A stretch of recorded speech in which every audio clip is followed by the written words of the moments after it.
So is that how we start? I just Big old cough. Interesting things said by uninteresting people. Show hosted by Ben and Tom. Interesting things said by uninteresting people. We should get started. Hello, and welcome back to another episode of Interesting Things Said by Uninteresting People, the podcast where Tom and I talk about all sorts of shit, don't we? Just right in, straight in. Yeah, straight up bullshit. People know what to expect. My name's Ben, and as always, I'm joined by the far more headphone savvy half of the podcast, Tom. Do you know, I was a bit worried about what you might say there, because last time it was it cleanliness? Or it was something like the more sanitary. Oh, yeah. Oh, dude, Yeah, don't. I thought that was going to be forgotten odd. forever. No, that's etched in my memory. When I was editing that, I was like, oh, I've heard that too many times now. How have you been, mate? What's been going on? Yeah, all good. What has been going on? It's a good question, Ben, in quarantine. I've just been, back at work now. I think I didn't mention that last week. Is it? I can't remember. Last time, yeah, back at work. So teaching from home, which is as you know, if you were a student and someone asked you what's teaching at home like, imagine the average reply, and that is how it is. It's like, have you wanted to take? Have you torn any bit of your body off? Yeah, it's not ideal at all. And mate, the engagement rate is so low. Oh, I bet, man. I bet. You can't force them. And if I was a student again, I think I'd probably be in a very similar boat. But yeah, sometimes I'm a bit like, what am I even trying to do? Dude, stop me if this was you that I was talking to about it, but it was the Italian school kids who were living it up. Did we talk about this? I don't remember. Was this the people that overloaded the app or something? So that's something different. But no, you're right. But apparently in Italy, the culture in education is a bit different to we have over here, where the Italians, it's all book learning. It's just learn the book, do that, and then we'll test you on it, you know. So now the teachers don't really know how to teach them at home. Because the kids are going like, oh, I've lost the book. My dad dropped it down the well. And so the teachers are kind of grinding the teeth going, mamma mia. We've got nothing we can do about this. So yeah, apparently the Italian kids are having a whale of a time. But yeah, I bet. There was that app. Oh man, what was that about? Oh, it's like a bunch of Chinese students were rating the app so low. If you rate the app so low, it gets taken off the store. I mean, like, that's just people using the system, isn't it? You know, it's gonna happen, isn't it? Especially if it's a secondary school, like, you're gonna do it. That's mate. I would love to have thought that I could have thought that up when I was in school. Yeah. You know, let's all rate it 1 star. So Apple, get rid of our education app. Awful. I'm sure they've like solved it now, but that's good. But mate, it's like the thing. I think the thing that's showing up massively at the moment, especially in education, is showing what is possible from home. You know, like we're podcasting now. It is, you know, if the students are engaged, there's no reason it needs to be massively different. Sure. The only problem is, and this is one of the great things about college I never really realised until I started teaching there, was it's a great leveler of anything economically, time-wise, you know, distraction, that sort of thing. When you go to college, you're all on the same page. Yeah. You all have a computer, you're all given this, you're all given that. I never really realised that before, but, you know, like some students have like amazing setups at home and some students have nothing at home. Sure. And it's so hard to, you know, serious note there, college is such a great leveler, and that's the only thing I really miss. Some students just don't have what they need. But also, man, I mean, don't you feel like I know this is maybe well known, but when you get to that level of education, it becomes so much more about the engagement of the student. You know, so they have to actually want to be learning what you're trying to teach them. Definitely. And at times, Go on, sorry. Sorry, man. It just like times like this really show you the kids who are engaged in what they're learning and who aren't. Definitely. It's like, yeah, you nail on the head there. The kids that really want to learn stuff are still there, and some of them have just dropped off the face of the earth, which is understandable and totally normal. I guess if you're a teenager and you can stay in bed past 9, of course you are. Well, I suppose one of the things that occurs to me is that, because obviously my wife's a teacher as well, and she's saying, you have all the parents not complaining about homeschooling, but fretting about it, or maybe they feel like they should be doing more than they actually have to be doing, so they're worried about it in that way, or maybe they really don't want to do anything at all. But whatever it is, I feel like however stressed the parents find it to do homeschooling, I think teachers find it even worse to do homeschooling. Because like you guys know what it should look like. It's not a question of mum or dad going, oh yeah, just read a few pages, I guess. Have you done these sums? Yeah, I guess that's fine. You actually know. It's like, no! Oh God, why have you done this? I bet it must be. I mean, I'm very thankful I don't have to homeschool anybody. Yes. Yeah. Well, not as if I had kids or anything, but yeah. Anyway, so I'm fine. The long and short of that is I'm fine. And again, I've had more time for video, which is great, and channel stuff, which is cool. But how about you? How's mate? We've been all right, genuinely all right. I have been cooking. I've been making some peanut butter cookies. Check my gram. Ooh, I think I saw that. I think I saw it on Twitter. I have no idea how I managed to get a photo that looked that smart of those cookies. So if everyone wants to go there right now, check it out at Benji One Lung. You'll see it. It's give them a like. Give it a good quick like, a share. Hey, I want some of those Twitter likes. Yeah, hand them over. But yeah. So we've done some cooking. I mean, man, it's a lot of it's boring stuff. We managed to get hold of some building materials actually, which are on the way. Cool. So I'm going to be digging in the garden, putting down some nice lawn edging, some brick, because I am a full-on middle-aged man now. So that's all my life has, really. I mean, you're full on furlough as such, aren't you? Yeah, dude. There's naught for me to be doing. I've claimed my money. Yeah, you got nothing. Yeah, I got nothing. Literally nothing to be doing. Yeah, phone rings occasionally. Not to go into that, but is the compensation like good? You're not good, but is it totally fine? Is it working? We're in a lucky position because we. I think I've probably said on the podcast before. I work in eyes, like general eye holes inside the eye. Yeah.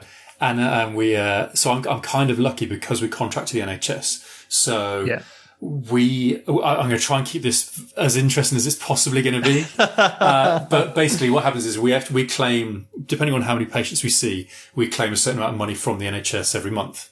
And what they've said they'll do is, because they've kind of realised that if they don't pay opticians anything, then a lot of opticians are going to close. Yeah. So, and the health service is going, no, that's not ideal. So, I mean, well, yeah, no, exactly. Something about that is yeah. So they've said what we'll do is as long as we're open on the phone to give out advice, just remote advice, then they'll pay us our average payment. Cool. I guess you can't ask for more, can you? Dude, honestly, it's super. I'm super grateful for it, and it's very lucky because I mean, between that and being able to claim furlough for the ones of us who aren't working, we can probably keep that going until this has all gone away, until we can actually go back to work. The way things stand at the minute, I mean, who knows what might change about what can be claimed or what money they have available. But if things carried on exactly as they are, then we're fortunate, man. And this is the thing, I recognise how much of a lucky situation that is. I mean, you and I have talked about mortgage holidays. Right. And how sort of lucky that is, maybe compared to people who are renting. So I get that. I do try and stay mindful of that not everyone's in the same position. Yeah, definitely. But yeah, we're all right. We're okay. If there's one thing that I have, this is really, maybe I am getting old. One thing I have realised is how, thankful and lucky I am to be able to just carry on relatively normally. Yeah, absolutely, mate. Absolutely. Without huge changes to my life. There's, just like. Do you want to hear real first world problems here? Real kind of privilege talk here. Which car should I drive? Which? Right. I was talking to my wife the other day saying, I don't know how I'm going to maintain this lovely new daily routine when I actually have to go back to work. I don't know what I'm going to do because I don't know, man. I don't know whether this is sad or not, or whether it should be really obvious. I've started to really appreciate, like, I've been getting up in the morning, doing a bit of, like, had a bit of meditation. I've started doing yoga. Maybe I'll tell you about that in a minute. But but I've got this, and then I'll go for a run. Like, I'm getting in, and this sounds over healthy, like, oh, look at him, but that's kind of my point, is that I'm enjoying being able to be luxurious in how I'm spending my time in the morning. I've got time to faff around in downward dog or whatever and go for a run. and then it's still, it's maybe 9 o'clock, and then get washed, get ready. Have a bit of a read. I've been nailing my way through books, man. So I'm actually not anxious is the wrong word, but I'm very mindful that when I eventually have to start working again, this is all going to just go down the drain. All these nice things are going to disappear. Yeah, man. But yeah, it's interesting. Go on, sorry. No, that's okay. Man, this is terrible without, like, being in person, without the cues. I know. It's weird, isn't it? The only thing that we can't, meeting up, speaking to each other is fine, but without actually being there, you can't tell when the right time to talk is. You just got to go for it. It's really awful. You've got to throw yourself in. It's funny how, if you're in person, you would never do that, but on Zoom or something, you always do it. I don't know why that is. Do you think it's just like body language? Yeah. The little breaths. It's just something we can't quite grasp yet as humans. Mate, if we can get this better, then I'm never seeing you in person ever again. No. What the fuck is the point in that? But yeah, dude, I don't want to get into it because I am so much of a novice. But I just to say a couple of sentences on it. Starting yoga is something I've wanted to do for a long time because I am as inflexible as people can get. Right, my shoulders, my hips, particularly, are so just broken. Just really, really, I do not work the way I should work. So I've been doing some random yoga, just on just YouTube. I've been talking about doing it for ages, and then we get the time, and finally I'm getting into it. And then another friend put me onto yoga with Adrian. Right.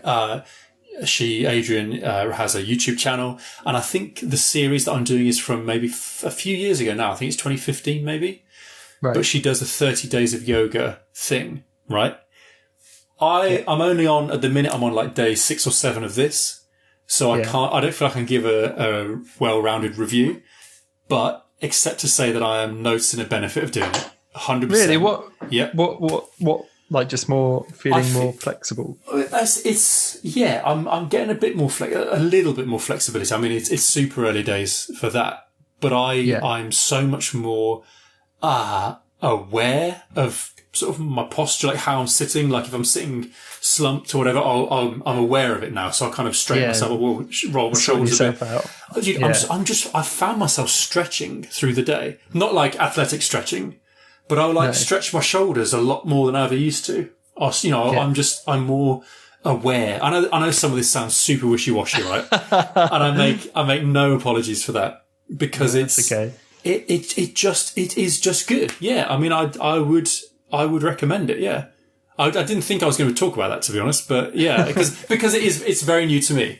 But if there's anyone out there who's thinking of doing something like that, then yeah, I definitely recommend it. Yeah, that's fair enough. Do you say you were doing some sort of like meditation-y stuff as well? Oh, dude, I've meditated for a long time. Yeah. Have you? What, mate, you've got to tell me about that because that's something that I've never, ever dived into. I've always seen you always see the things about it and stuff, but I got a couple of mates that do it actually. Not you. But you, but you are a mate. Just to be clear, not you. Because we're not friends. Yeah. Mate, I always have to be really careful about this. I always find myself saying to people, oh, another friend told me this. And instead of saying one of my mates told me this. I don't know why I've become needlessly aware of saying it.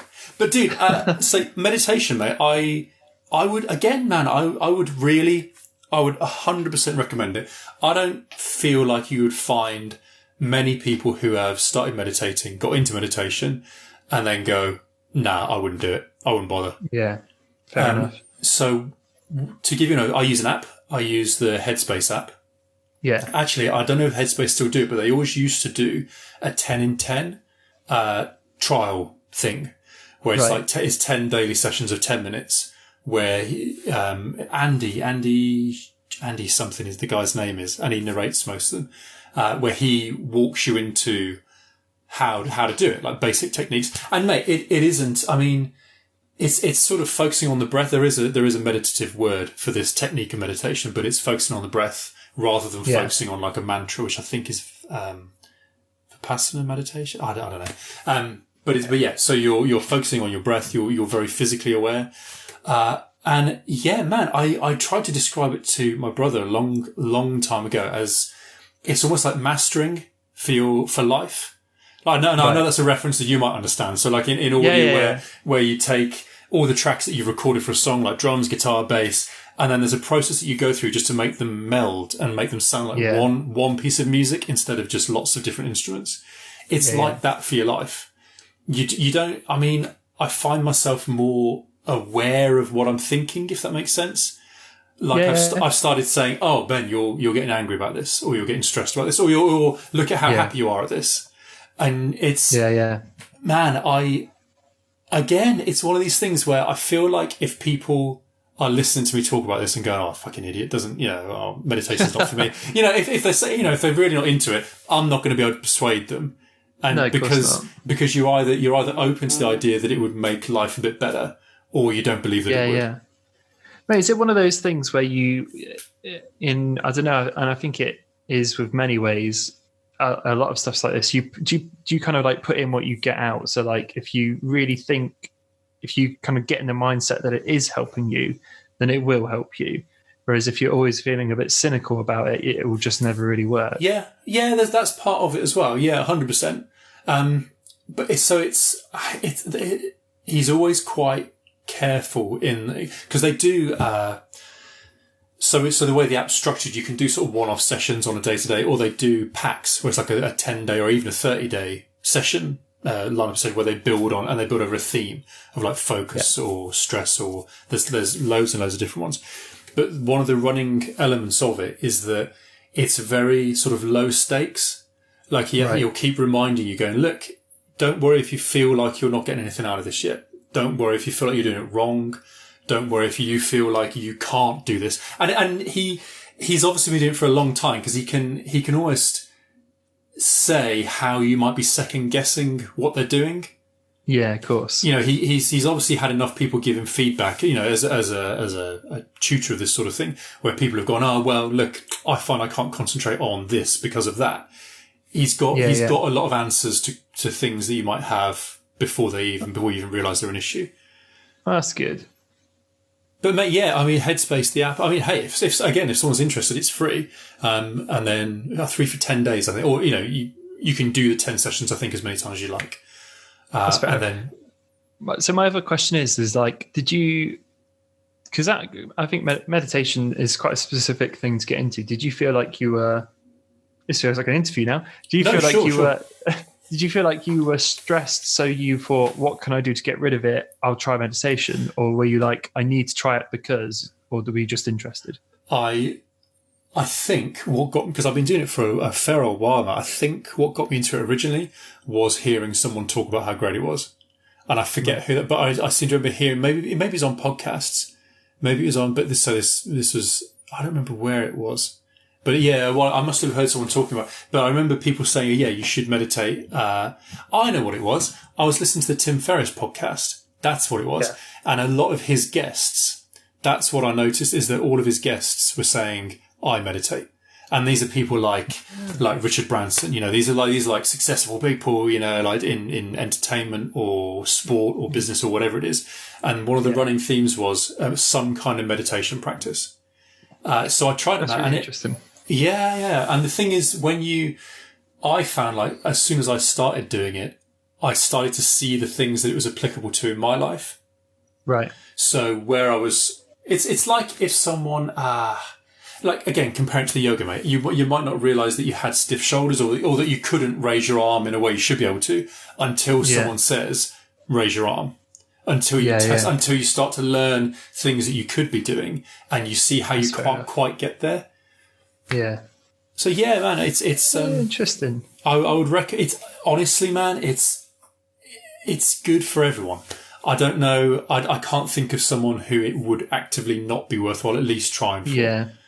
Yeah, no, I think there is some things which are genuinely like good for you. Whenever I'm like, when we had, I think maybe this has come into my brain more recently because we're not currently playing in the band because of COVID, is it's good for you. And I used to say it like, if there's some band practice that couldn't be asked with, I was like, no, go and do it. And I spoke to the other guys about it. I was like, if band practice was like, oh, should we do it tonight or not? And I was like, we should, because it's just good for you.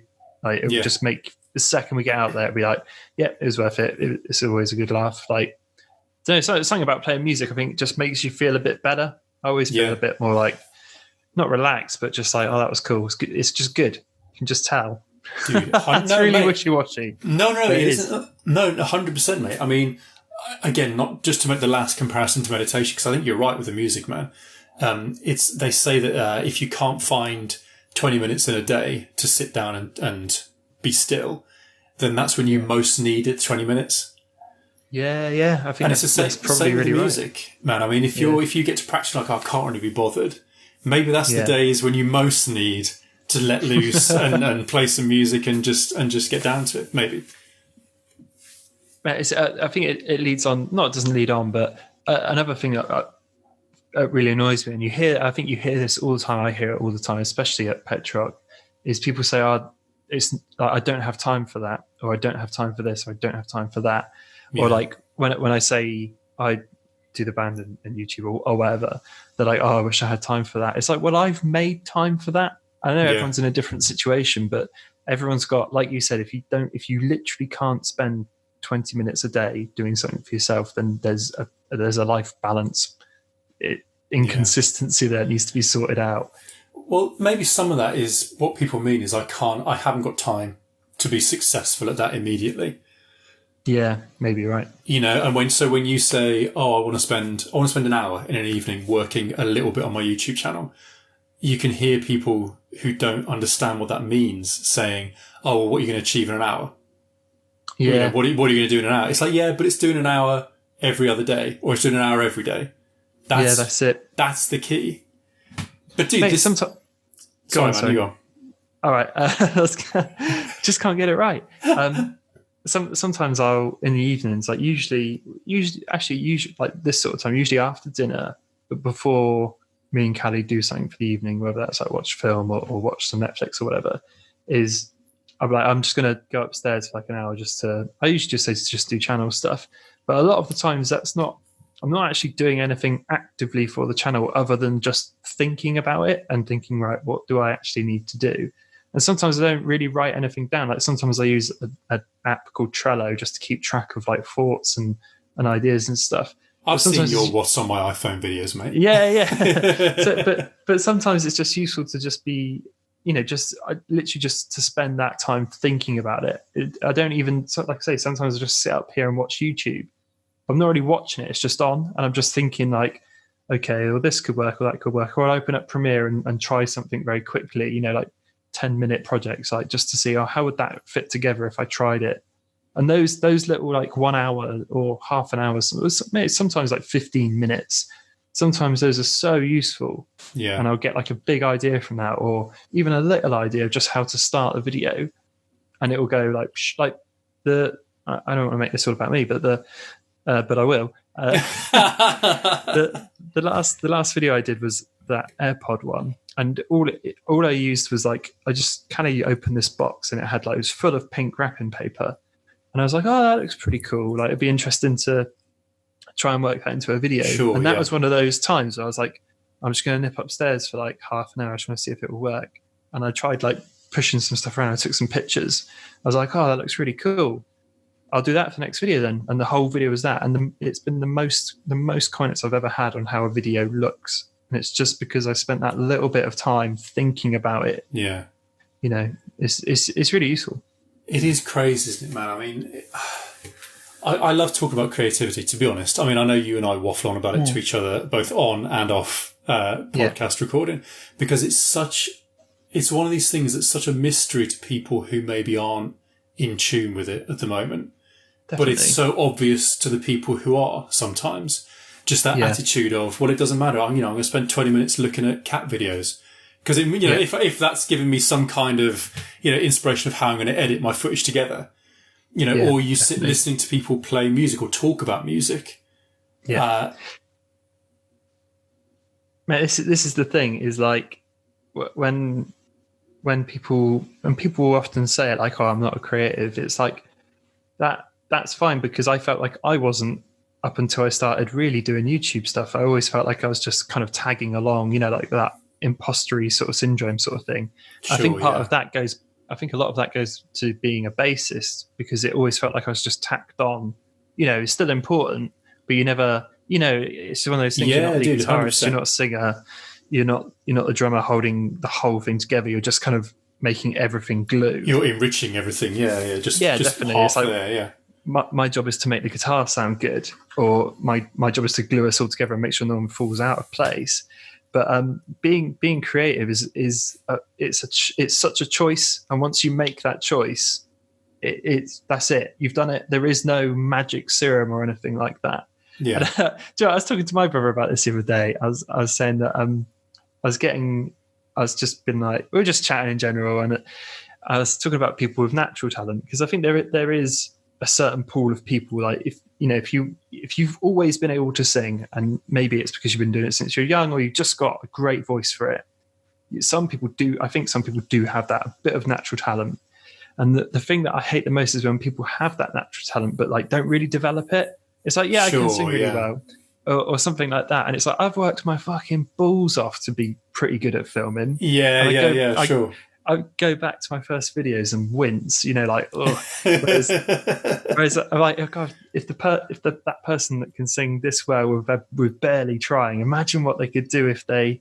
It doesn't, singing is just an example. Yeah. Really good at photography, really good at whatever. I'm like, if they put in just like 2 hours a week, you'd be stunning. Dude, for me, that highlights how much. Just an approach to creativity is a separate skill. Yeah. So, I mean, there's I have a feeling I might have mentioned this way back in podcast episodes, but Robert Rodriguez has a book called Rebel Without a Crew, which if you can pick, I don't think it's in print now, but you can pick up secondhand copies. Even if you're not interested in film, it's fascinating. It's about how he made a couple of his first films, and how it really is an exercise in just pure creativity, where it doesn't matter what you've got, what gear you've got at the time for him, what talent you've got, or what expertise. It's just an attitude towards making things, because then you take that, and it's the same people who are creative at film tend to be creative in music, or might also draw, or might dance, or might do whatever else you got going. Because it's less about the technical skill you've got, or like you say, that if you're born with a particular shaped throat or longer legs for a different, it's not to do with that. It's about your approach. It's about your kind of openness to seeing connections in different things. Definitely. I think it's also being, we're probably diving into it maybe too deeply here, but it's also being okay with yourself, like fucking it up. Yeah. It's like, doesn't, to people that are really pushing that creative boundary, like they don't give a shit if they probably do deep down, but they don't care if something doesn't really work. It's the process of trying it that was fun. Yeah. And dude, like they say, the people who succeed have got floors full of screwed up bits of paper. I've got 10 bad ideas, 100 bad ideas for every one good idea. Yeah, definitely. And maybe this is a good segue to one of the reasons. Was this one of the reasons we started the podcast? I know. Yes, I think it was. I think we were talking about this book at a party just before we decided to get going with this. It was because you recommended it to me, and I picked it up. It wasn't. I was probably quite soon after. Maybe we talked about it again. But we were talking about the Austin Kleon books, of which he has 3. I think it's 3. I know about 3. Yeah, he has got a 4th one, but they're basically like the Steal Like an Artist series of books. which are like, how would you describe them? They're like short. It's almost like a coffee table book, isn't it? It is, or like a toilet book. Yeah, like a quick, like a dive in, dive out kind of big book. time. And I think in a way that approach to them made it super easy for me to pick it up, because I don't read books, generally speaking. Like, I don't read them at all. But remember when you showed me that, I was like, oh, that's not very big.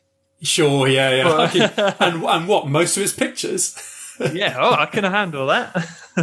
But they've been like so good, those books. And you showed me Show Your Work was the one, which is the second in the series of 3. So there's Still Like an Artist, Show Your Work, and Keep Going. And Still Like an Artist is like, that's like the main one, isn't it? That's like his. Well, dude, cast. You tell me, because I've only read the second one. Oh, fair enough. Still Like an Artist is like the New York Times. I've got it right here. It's a New York Times bestseller, and lots of high reviews. I imagine this is probably. I don't know. I imagine this is the book that kind of got. I imagine this is the book that really like solidified his career and his, his ideas and stuff. But yeah. Of all the 3, Still Like an Artist is really good, because although it's funny with these books, especially because they talk about the internet and mobile and all that sort of stuff. They this first one, Still Like an Artist, was made in 2012, and I read it this year, or 2019. I read it, and it's funny how quickly it's dated, right? Because it talks about things like Facebook and Twitter being relatively new, and it's like they're not new anymore. But he talks about how you can share or like steal ideas from there. But anyway, the long and short of it is, Still Like an Artist is how no one's ideas are genuinely original, and how that's a good thing, and how that's okay, and that's how art is made. Which is good. The second one, which is you read, is just about showing off your work, and I think that was the most helpful for me massively, because it taught me to. I think I follow a lot of people for this reason, but I'm interested in the process. I'm not usually that interested in the outcome, like the outcome, whether that's a video, a book, or whatever, is what gets your initial interest. But then I think as your interest in that area grows, you're actually more interested in how they make it. I'm not too fussed about the project. And I think maybe, this is why channels like Corridor Crew have become so big, is because you're more interested in them and what they're actually making, as opposed to the final product, which is like 100%. They've got a channel called Corridor, which I'm not even subscribed to, because I don't really like watching. Me neither. I know exactly what you mean. I'm exactly the same. I'm not so fussed about what they're actually making, but I am fussed about how like smart they are at and picking things out and saying, this is how this is made, this is how that made. I'm like, oh, cool. Well, dude, it's almost like an old school apprenticeship. What do they call it? It's tacit learning. It's been able to, when they do their series, taking Corridor for an example, when they do this series looking at CGI effects, where they critique different CGI scenes, it's teaching you. I mean, I'm never going to do CGI work, to be honest. I'm never going to do that kind of effect. But it's interesting to learn what the thought processes are in making stuff like that. And mate, when people say things like displacement mats now, I can be like, I kind of know what that does. Well, dude, I mean, for me, I know what you mean with Show Your Work. It is geared towards people who want to share what they're making. Yeah, definitely. But I found it really insightful to an internal process, like the analysis of how you should approach making things yourself. Yeah, for that reason as well, for what we've been talking about. Definitely. I think that, like I said, the key takeaway, I think in the book, he says you should share, if you can, share something every single day of what you've been doing, whether that's a Twitter post or, I think in some ways it's good and bad, because when we talked about this a little bit before, because you can sometimes over celebrate what you're going to do before you've actually done it. I think that's a trap people can fall into.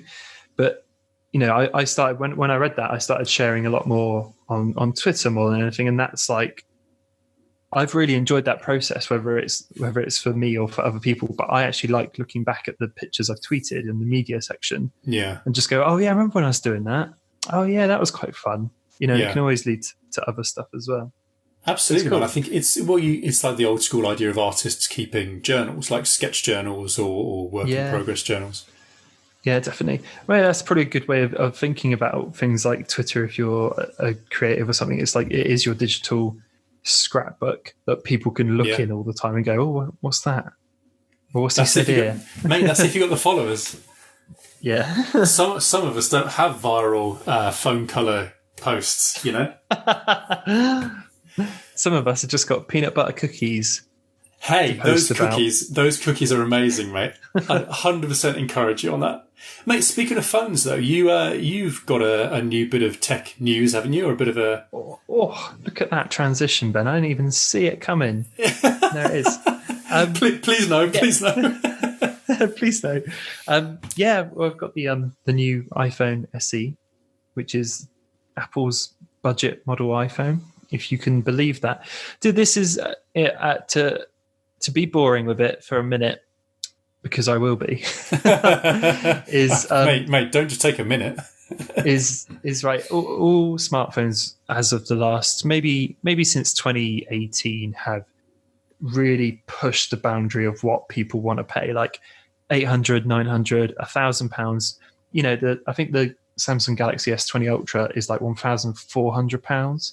Jesus, and there's like the Galaxy Fold as well, which is like £2,000, which is obviously understandably a different picture because it folds.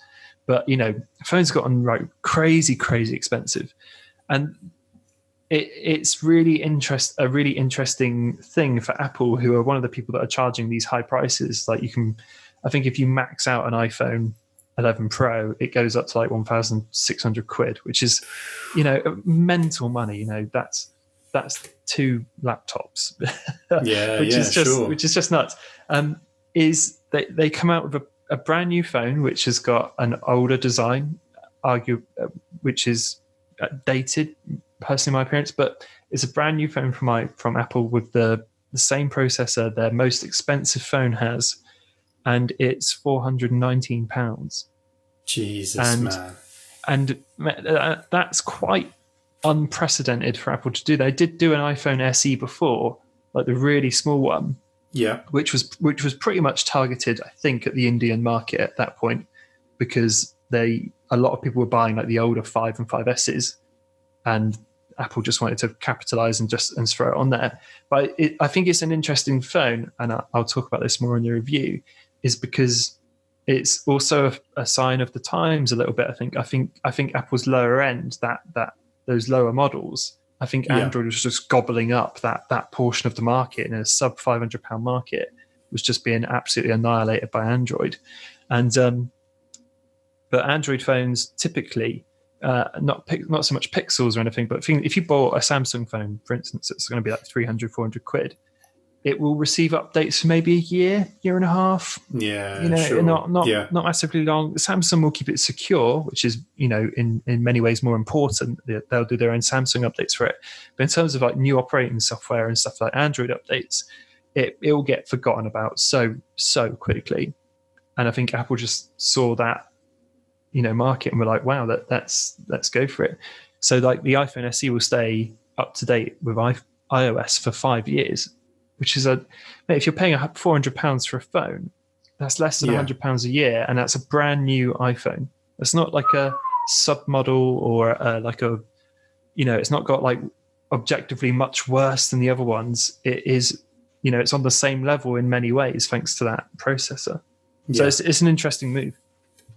Yeah, dude. I mean, it's interesting to see them really diving into the idea that phones can be a bit more budget accessible, you know? Definitely. And dude, I think it's also another thing is like people hold on to their phones longer now than we did before.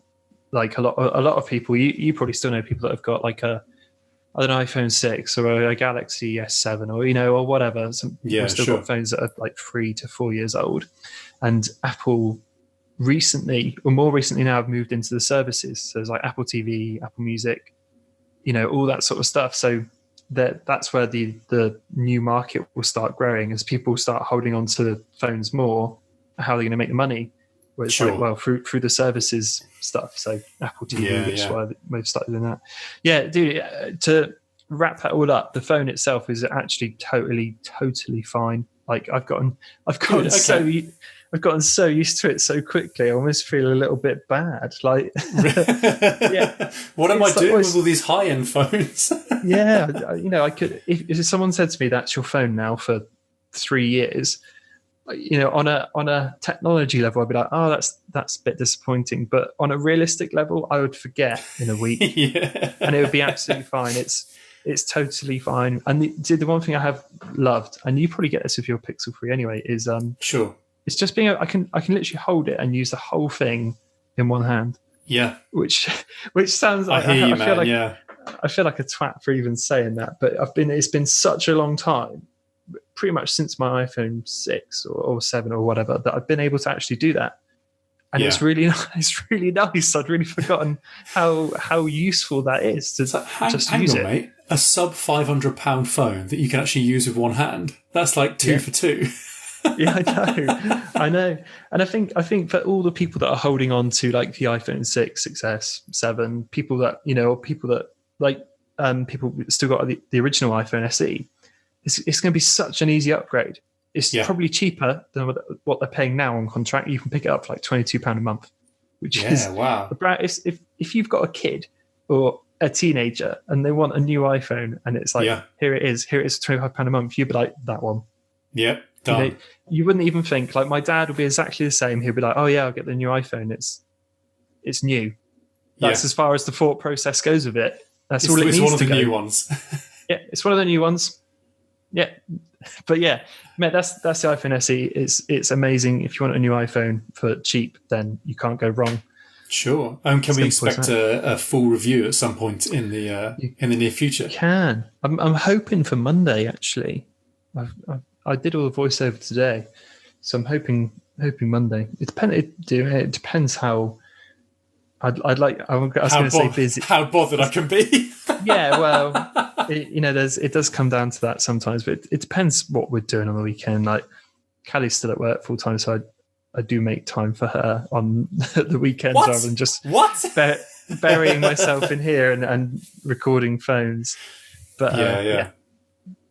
But no, it's cool. That's what I want to say about it. It really is. It's a great phone and it's pretty cheap. And I tell you what, if you don't like phones and you need a new phone, get this one. That's great, man. That's really great.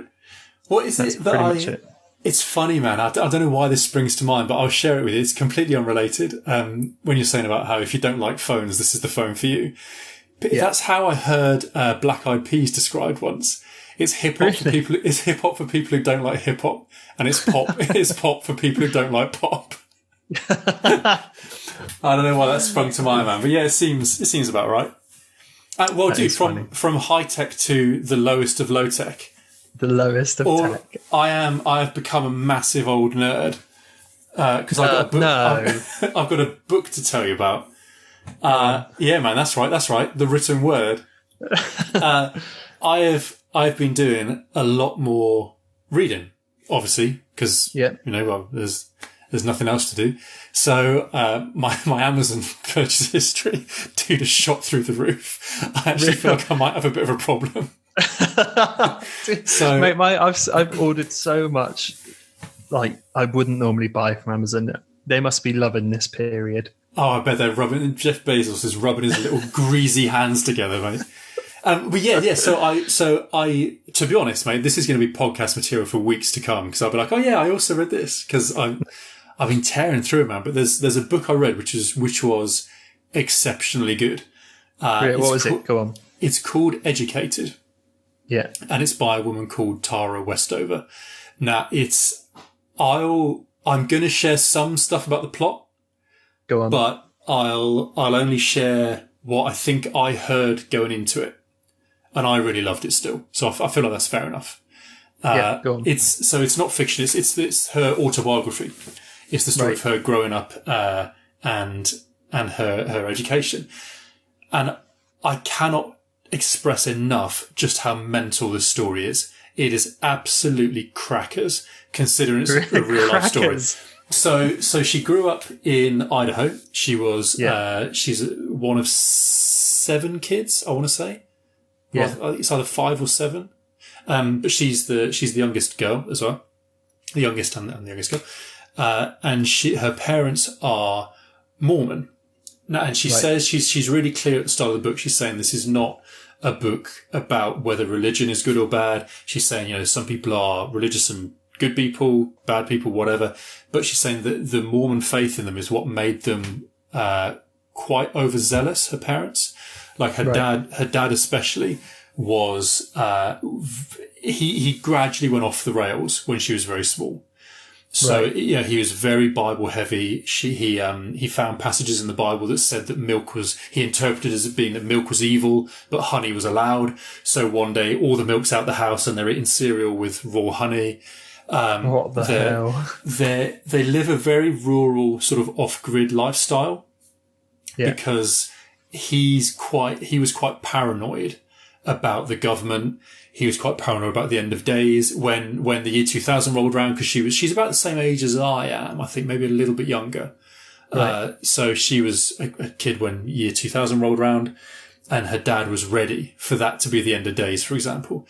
Oh my God. And but dude, I haven't even scratched the surface yet, man. It was, because they're both lunatics. The mum kind of followed a little bit in the dad's wake. I mean, she had her own problems anyway.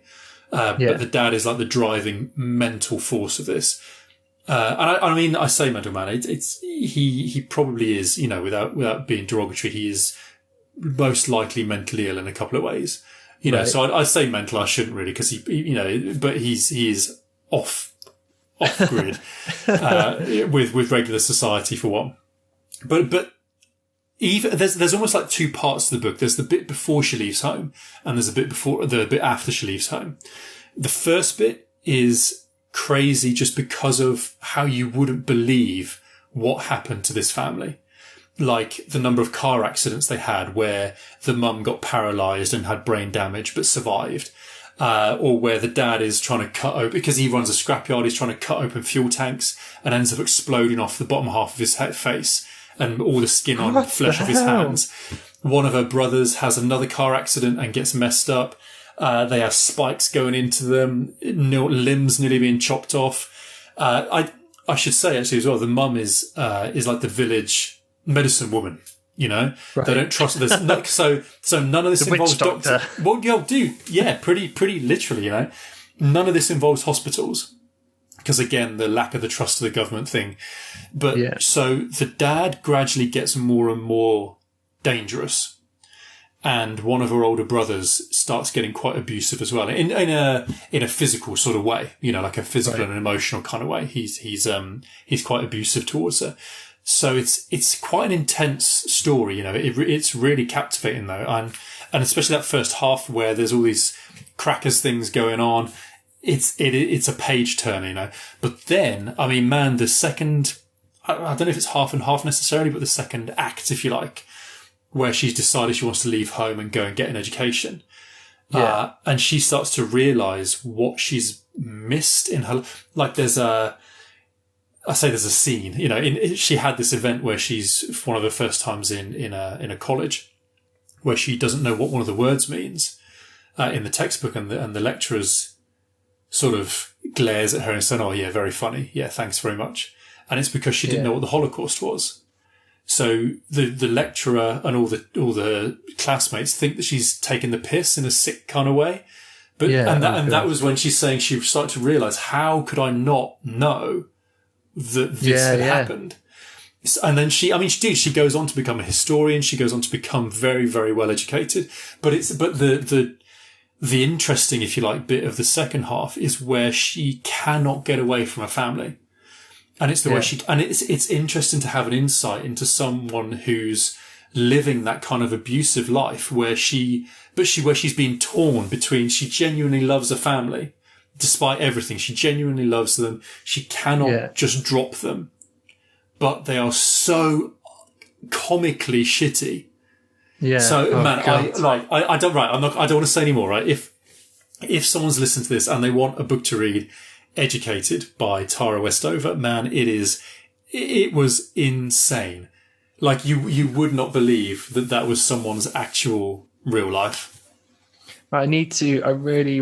I know I texted you the other day saying I need some book recommendations, but I need to use this time to actually read some books because it's something that I always want to do, but I never seem to make the leap to actually do it. And I think usually it's because it's like, oh, I could be reading a book or I could be doing X or Y or whatever. So I never get around to it. I need to just make that bit of time to actually do it. Not to. I mean, I don't want to put myself thinking I'm in a position to give advice on this, but I do have a bit of advice about reading. If you're looking to pick go on, because I don't know when. I think when I think about my day, I don't know where it would slot in. If you know what I mean. Sure. Yeah. No, I do.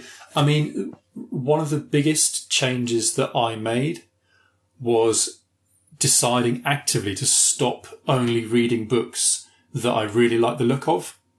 Right. And I started to look in the same way at movies as well, where you have to make a conscious decision to go, I'm just going to read something that is a good book. Like, okay, so like, when you might go and see a film because it's been nominated for an Oscar.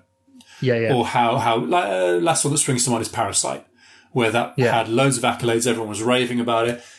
I'm not normally into sort of thriller, that sort of genre of films, but I would really want to see it because it's a good. And I think you can look at books the same way. To be honest, like with Educated, I would, if you just said to me, it's the life story of a Mormon woman from rural Idaho and how she gets educated and how she manages to leave that life and go on to do different things. To me, that fits in none of my boxes of what I would describe to you as being something that I might enjoy if I was asked.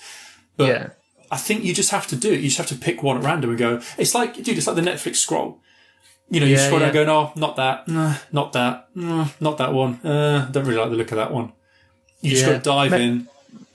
Mate, Joe, sorry, go on. No, dude, all I was going to say was the other thing to remember is you can just stop reading it. Yeah, it's like, true. If you get 100 pages in and go, I'm not really getting anything out of this, put it down.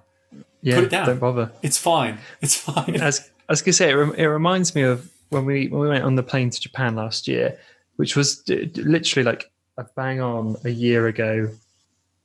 Like, we were coming back like maybe 2 days a year ago. Anyway, wow. Oh my God, that went quick, but there you go. We on the plane there, they had like the top films of whatever, and one of those top films was Greenberg. Have you seen that?